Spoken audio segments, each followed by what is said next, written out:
on the geopolitics of technology. I'm Liz Alderman, the European economic correspondent for the New York Times. And clearly, this is, one of the hottest concerns at this conference is whether global democracy is being imperiled or enhanced by technology. We just heard Shoshana Zuboff give a pretty impassioned statement, warning about the dangers of surveillance capitalism and the weaponization of data in general.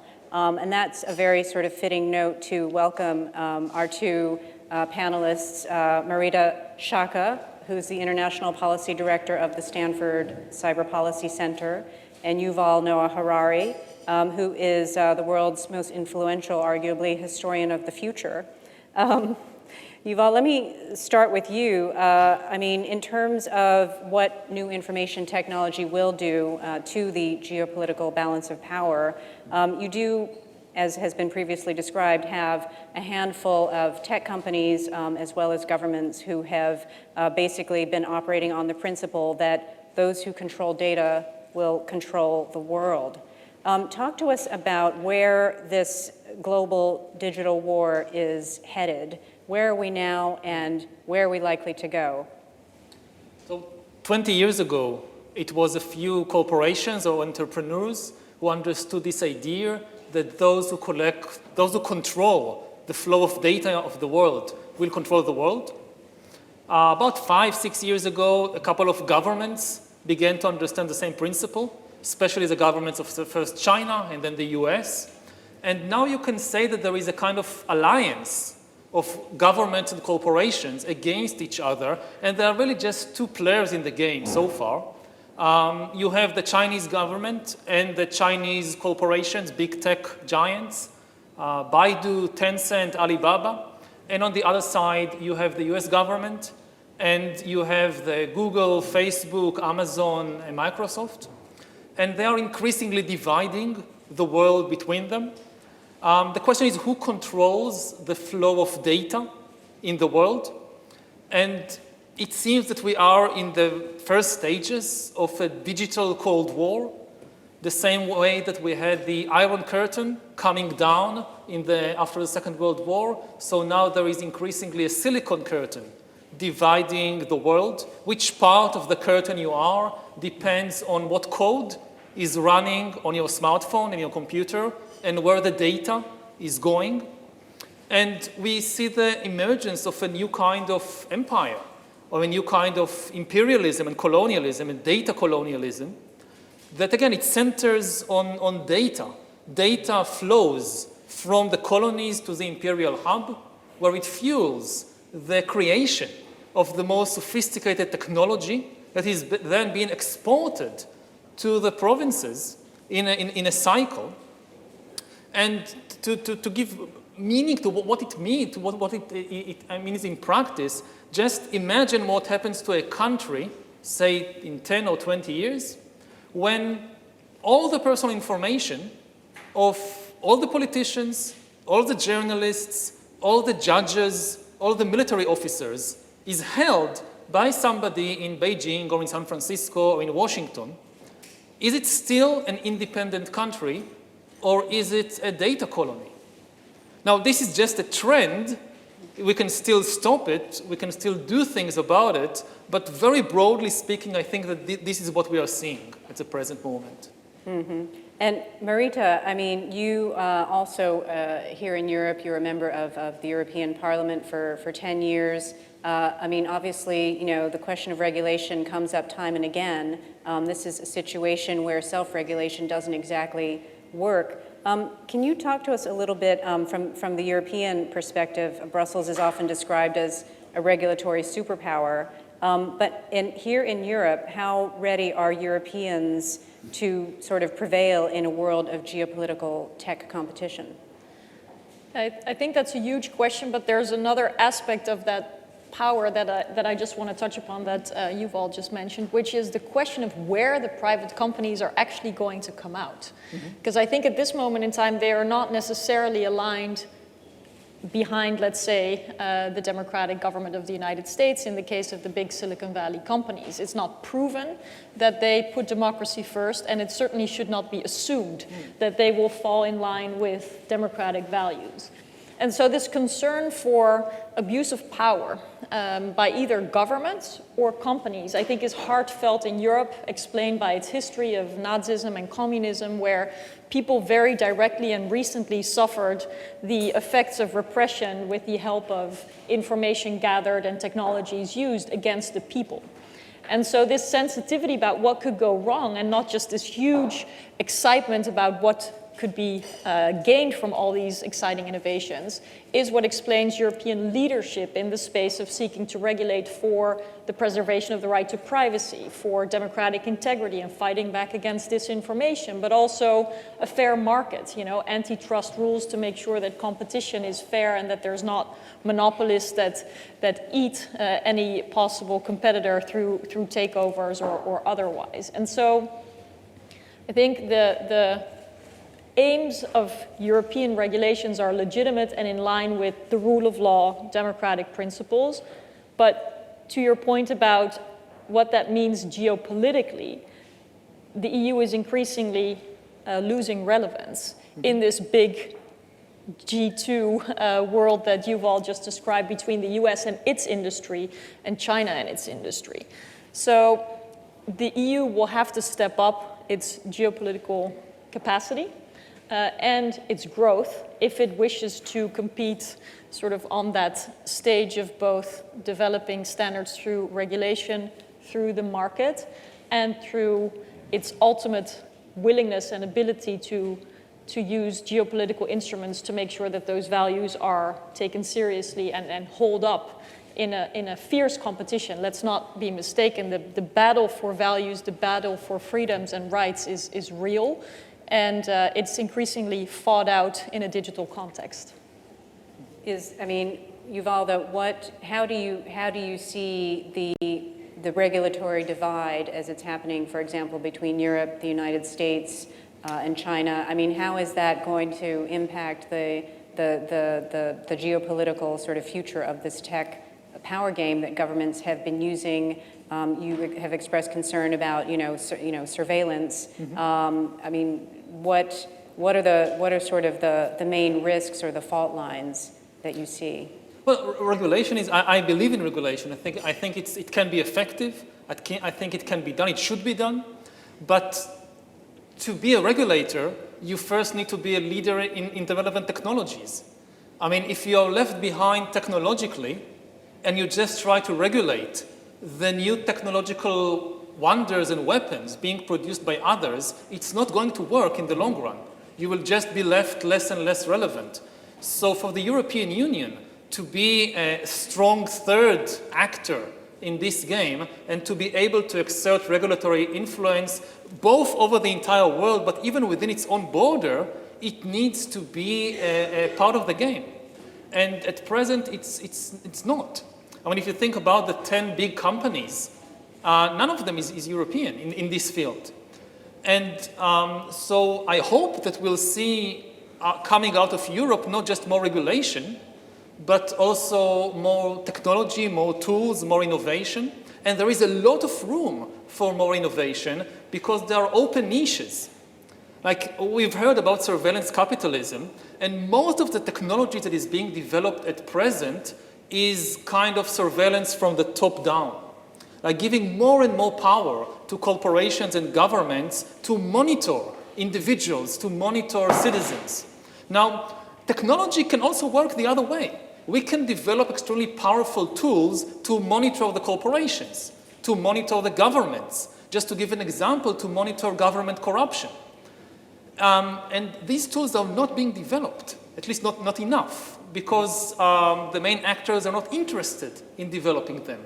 If Europe can be a leader in developing these new kinds of technologies, then it will be a much more powerful actor on the world stage.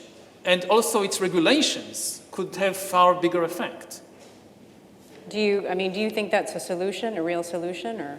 Well, I think there has been too much assumption in the effects that technology would have, too much hope, certainly from the United States, that the technologies themselves would have a liberalizing effect, and therefore there has been very little deliberate governing by democratic forces, particularly in the United States, to make sure that companies would put those civic principles first, or would at least respect the rule of law and not actively circumvent it, or move fast and break things that we've heard so often from Silicon Valley. So I think it is crucial to be empowered by the idea that through governance a lot can be changed, but there has to be a will to do so. And we need to step away from the belief, both in the United States and Europe, I would say throughout the democratic world more globally, that the best way to preserve liberties is by a hands-off approach to the market, because the market is driven by different incentives, by different rewards, profit-driven, shareholder value-driven,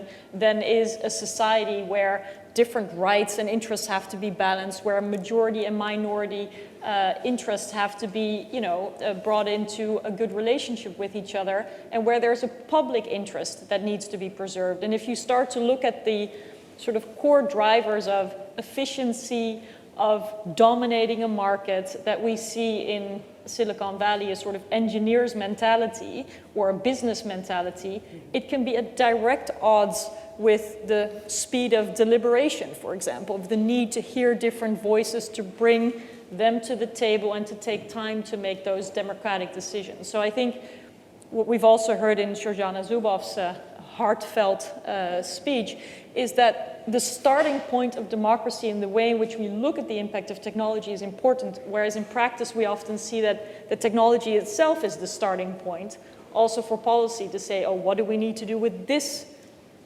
AI application or with this effect, instead of saying the leading principle that we go by is the democracy, our rule of law principles, and are those human rights. And also the question is, again, what's happening beyond the borders of the country? Because we unfortunately see many cases in which very harmful technologies are being developed in democracies and exported elsewhere.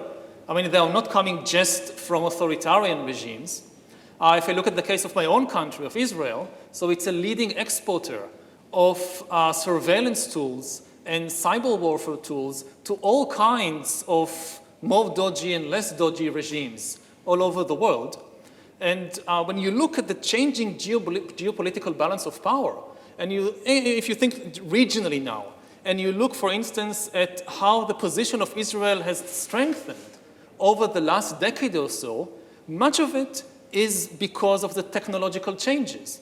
Because it is a leader in these technologies, then if you look, for instance, at the recent agreements with United Arab Emirates and other Gulf states, there are several reasons behind it, including uniting against Iran. But a very important reason is also the desire of these states to enjoy the fruits of Israeli cybersecurity and surveillance technology. And even if you look within Israel itself, if you try to understand its growing power, a very important part of it is that Israel has developed the tools to more effectively control millions of Palestinians against their will, and is also exporting these tools elsewhere. If you look 20 years ago, 30 years ago, at how difficult it was, and the first and the second intifada, there was never a third intifada, which people continually expected it didn't occur. There was, again, several reasons why it didn't occur, but a major reason was technology.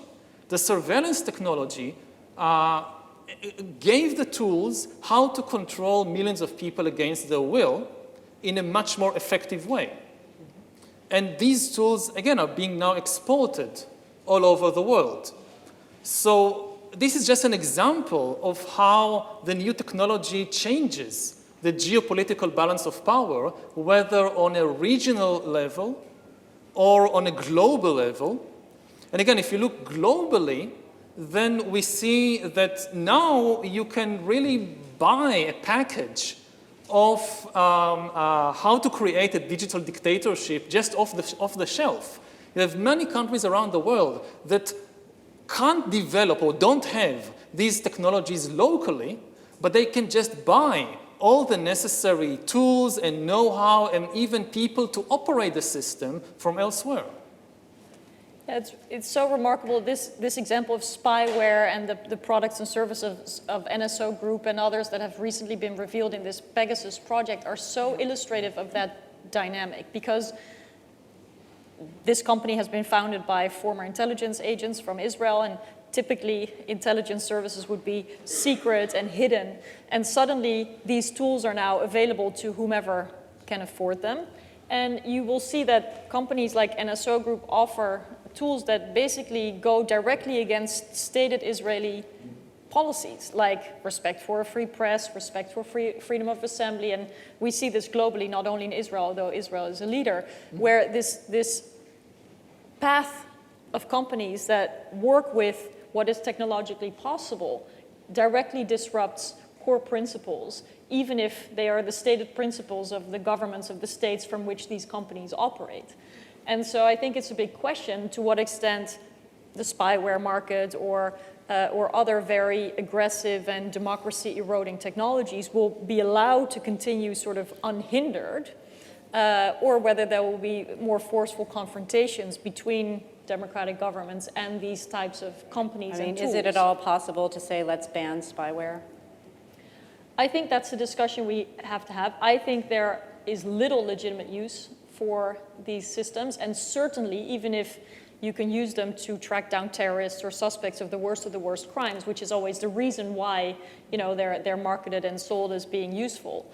The disproportionate harm to people elsewhere through proliferation, to journalists, opposition figures, human rights defenders, critical voices, is such that even in the highest echelons of US intelligence and national security, people warn for the proliferation of these tools. And so I'm curious to hear how you see the debate in Israel, because, you know, the There is hardly any debate. There's not. I mean, we are great. We have these wonderful high-tech companies. We make a lot of money out of it. It raises our power in the world. What can be wrong with it? But do Israeli intelligence officials also see it as a tool that they benefit from? Or do they worry that it can kind of go rogue and be sold to, you know, enemies of Israel and be used against the state? They are worried to some extent about it, but I mean, again, they're at present ahead of the game. It's like the Americans 20 years ago, that they thought, they were ahead of everybody at the time, and they thought this will just continue like this forever. We'll always be ahead, so we have no worries about these things. And nothing is forever. And look at the boomerang effects on the United States, and Silicon Valley, and the harms to democracy and minorities, And I think that, you know, this debate about privacy versus security is as old as civilization, you can say. But there is something new now. For the first time in history, it's possible to completely eliminate privacy. It was just never possible before. And it is possible now. Something fundamental has changed. I mean, dictators always dreamt about completely eliminating privacy, monitoring everybody all the time and knowing everything you do, and not just everything you do, but even everything you think and everything you feel. Whether it's a tyrant in ancient Greece or whether it's Stalin, they always dreamt about it. They could never do it because it was technically impossible. Now it's possible. Well, let me ask a quick question, because unfortunately we're already running out of time. And we also want to take a question from the audience, so get your questions ready. But coming in for the both of you, I mean, how can AI surveillance by governments be averted in that case? First of all, turn it around, survey the governments more. I mean, technology can always go both ways. If they can survey us, we can survey them. So one thing that should be very, very clear, whenever you increase, if you are convinced by the arguments, terrorists, epidemics, whatever, we need more surveillance of people, okay, simultaneously increase surveillance of the government and of the big corporations. So you keep this kind of balance. That's one important principle. I think that is important, but it's only possible if, one, we have sufficient understanding of how these systems work, so that with the powers that they bring about and that they redistribute, we can design the right countervailing powers, the right checks and balances. So that means access to information and transparency as well as accountability of these systems. Because even if they are deployed, so to say, to keep the government in check, the question is still who runs them, who benefits from the data? Is it a company that can then, iterate that data collected to make better products? And how do you truly make sure that there can be oversight? And I think for that sort of access to information and transparency are vital, almost irrespective of which application AI has. Absolutely. And we have time for one quick question from the audience. I saw it. Yes, this gentleman here.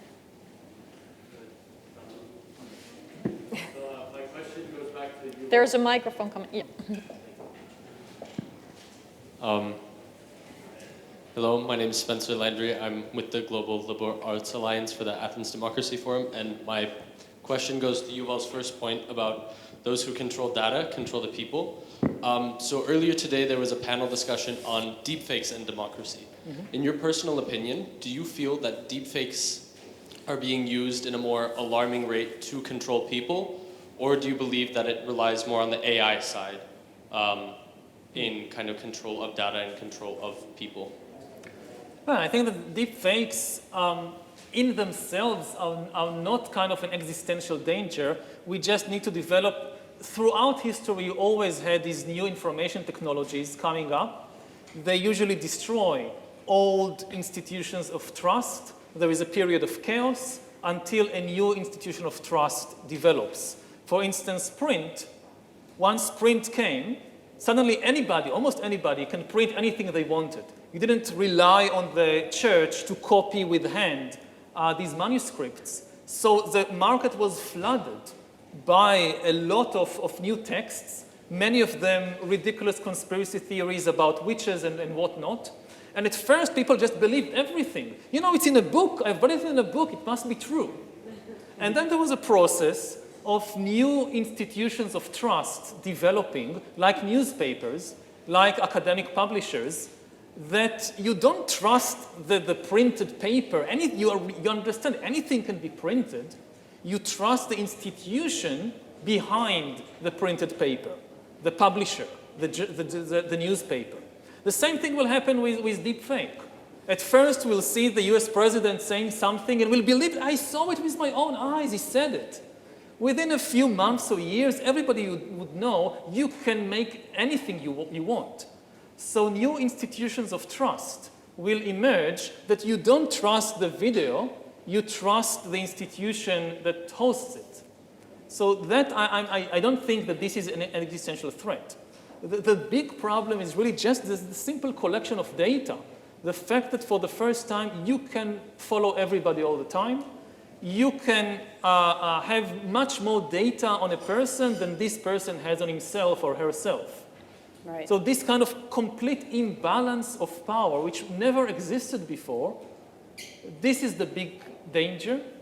And I hope that we'll find ways of how to regulate and manage it. Well, that's the big question going forward. And we could talk about this actually for the rest of the afternoon, but unfortunately we'll have to end it there.